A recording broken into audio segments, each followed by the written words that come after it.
Even if you're an experienced horse person who's bought multiple horses, horse shopping can always be a bit stressful just because there's so many different variables involved and you just don't know the honesty of people. And so in today's video, I wanted to talk about some red flags to look for when you're horse shopping, whether it's your first horse or just a new horse, and hopefully these tips can help you make a good decision when it comes to buying a horse. We're gonna start with the sale listing. So what are some things you can look for in the listing itself that may be a red flag? I'm not saying if you see one of these red flags, don't pursue the horse. I'm just saying make sure you notice these things because it can be an indication of something else. So one thing I always look for, and that may be a red flag, is if what the horse is being described in the ad does not match the pictures.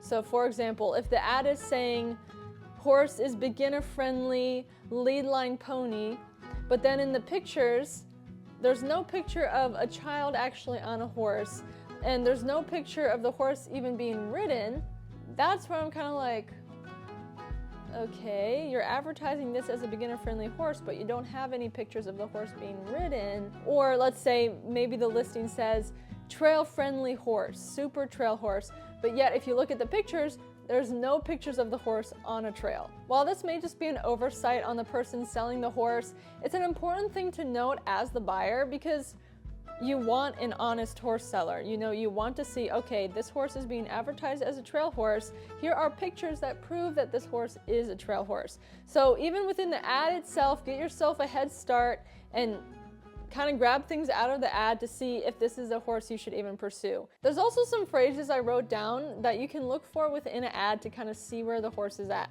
So if you see these phrases, I always see the phrase, with a little work, this could make someone a great horse. Okay, this means that the horse is green and needs training. So yes, it may have the potential to be a great horse, but it's not there yet. So if you're looking for your first horse or you're a newer rider, if you see that wording in an ad, it's probably not one you want to pursue. Other phrases that will indicate that a horse is still green or needs training are some of these phrases. So a horse that needs miles and wet saddle pads. That's an indication that the horse hasn't had too much work done with it. If you see the word project listed in the ad, that means that the horse will need training. So, like I said, if you see any of these phrases, that means that the horse is green and will need work and need training. This isn't a horse that a new rider could just jump on and be trusted with. One positive direction I've noticed today that sellers are going in is they will list out health conditions that the horse may have, even within the listing itself. And I really like that because that means from the get-go, the seller is being honest with you. Just like humans, it's honestly gonna be hard to find a perfect horse that has absolutely nothing wrong with it. That actually is not a realistic goal, especially if you're looking for an older, wiser horse that you can ride and be taken care of with. So even if you see listings that have health conditions listed out and the seller's just saying, hey, be aware of this condition, it will come up in the pre-purchase exam, but this is how we've dealt with it. That is actually a seller I would personally want to work with because from the get-go, they're letting me know the problems that the horse has, and then I know what I'm getting myself into. Now, moving on from the listing itself to where you have actually contacted the seller, what are some things you can look for just within talking to the seller before you even go to see the horse? Number one is if the seller just refuses to send you more pictures or videos of the horse. Especially if you're traveling a longer distance to go look at the horse, I would just assume it's common courtesy for the seller to send more photos and videos and update the potential buyer about the horse. So if you're asking for more photos and videos and the seller isn't getting them to you, that may be a sign to you that the horse isn't all that it's cracked up to be. When I call a seller about a potential horse, I like to ask them about the horse's past and the horse's history. So like, how old are they? When did you get them? Where did you get them from? Have they had this work done with them? Blah, blah, blah. One red flag to look for in that is whether or not the seller actually knows a lot about the horse. And this will indicate how long they've had the horse. So sometimes going into it, I know that the seller is just that, a seller who bought the horse and is trying to sell it and make a buck on it. And so they're not going to know too much about the horse. And so you just have to be prepared for that. Some people who have owned the horse for a long time, they will have the complete rundown about everything you need to know about that horse. But if the seller's telling you one thing, but they actually don't know anything about the horse's history, it's just important to note those things. I bought a horse once when I was young, and the seller was telling me what a great trail horse the horse was, that it was dead broke, but then again, they had only owned the horse for like a month. So really, how do they know? Because they're just repeating what was told to them when they bought the horse. So that's why you want to look out for that. When I talk to sellers, I like to tell them my plans for the horse so they can decide whether or not it's the right home for the horse. Now, not every seller is going to care about that, but it can also help you see whether the seller cares or not. So for example, if you are newer to riding, or this is your first horse, and you tell them, I've only been riding a year, I need a trustworthy horse, I'm looking for something that I can feel safe on, and then the seller says something to the effect of, well, you could grow together. That indicates to me that this may not be a good horse for you. And the reason for that is the phrase, you can grow and learn together, that usually is used when the horse is green. And so they're saying that the horse can come along you and you can grow with the horse.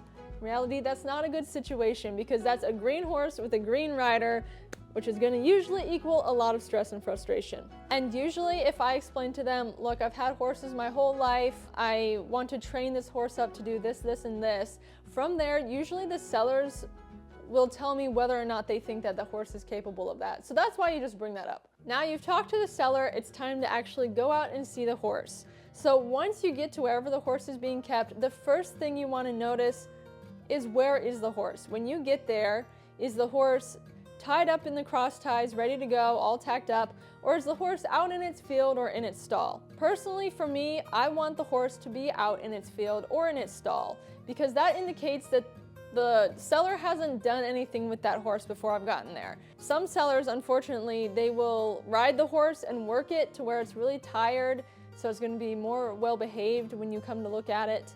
Or, you know, if it's all brushed and polished and shiny, well, some people just like to present their horses like that.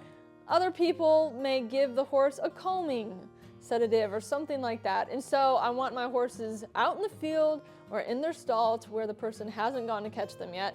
And sometimes you may need to show up early for that to happen. Like if you show up right on time when you said, anyone would probably already have the horse pulled out ready to go.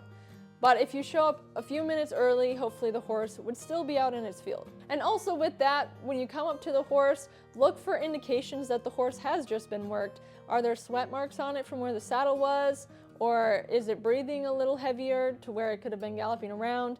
And just look for things like that, because that can indicate that the horse has already been worked. Another thing that may take a little bit more to develop in yourself is being able to notice whether a horse has been given a calming sedative. Some horses are just naturally more lazy and tired, and they'll go to sleep when they're tied up and being tacked up. But if you see a horse that's just like knocked out and their head is hanging low and their lip is drooping and they may actually have some sweat on them, like around their ears, that is a good sign that the horse has been sedated. So look for those things as well. A major red flag is if the horse seller will not get on the horse and ride it before you do. So always, always, always have someone else ride the horse before you get on it. Because if they're not willing to ride the horse, that means you probably shouldn't be either. And that'll just keep you a whole lot safer. Another thing you have to be really purposeful about is asking to see the horse do something that you've been told it can do.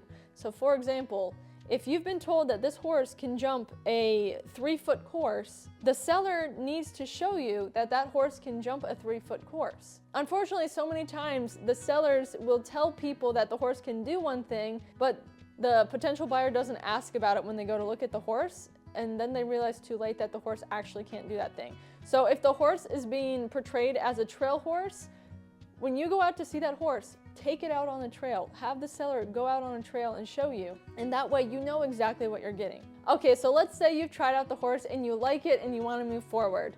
You ask about a pre-purchase exam. This is an exam done by a vet where the vet will look the horse over and pinpoint any health conditions it may have or things that may come up in the future so that you know exactly what you're getting when you go to buy. If you mention a pre-purchase exam and the seller is not happy about it, or they don't want it to happen, or they may seem like they're trying to delay it, or they're saying use their vet, that could be a red flag that they know something's wrong with the horse and they just don't want you to know. I highly recommend always getting a pre-purchase exam done before buying a horse. Now, I will say once again, I personally think it's kind of unrealistic to expect horses to be 100% fine. There definitely are ones out there, but like I said, if you're looking for an older, trustworthy horse, there could be some things that come up on the pre-purchase exam. Just because something comes up on the exam doesn't mean don't get the horse. But it does mean, like, do your research, talk to the vet, and know what you're getting into. One of my biggest pet peeves and kind of a big red flag is if you say to the seller, okay, I just need time to think this over, I can get back to you tomorrow.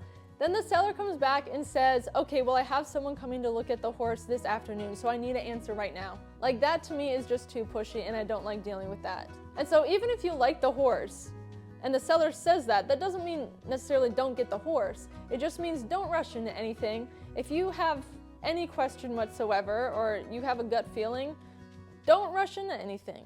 Just let it play out. Okay, maybe they are telling the truth and someone does come. That doesn't mean that that person's necessarily gonna buy the horse. Last but not least, this isn't really a red flag, but it's more just something you wanna make sure you do when you buy a horse, is read the purchase agreement that you sign if there is a purchase agreement.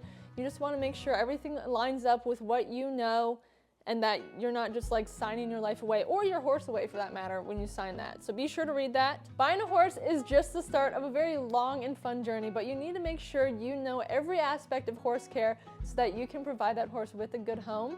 And I have an online course that walks you step through every single aspect of horse care so you can feel confident when it comes to buying your horse. So I'll put the link to that course in the description. It's the Horse Care Keys to Success course. If you enjoyed this video, please be sure to give it a thumbs up and subscribe to our channel for more weekly horse videos.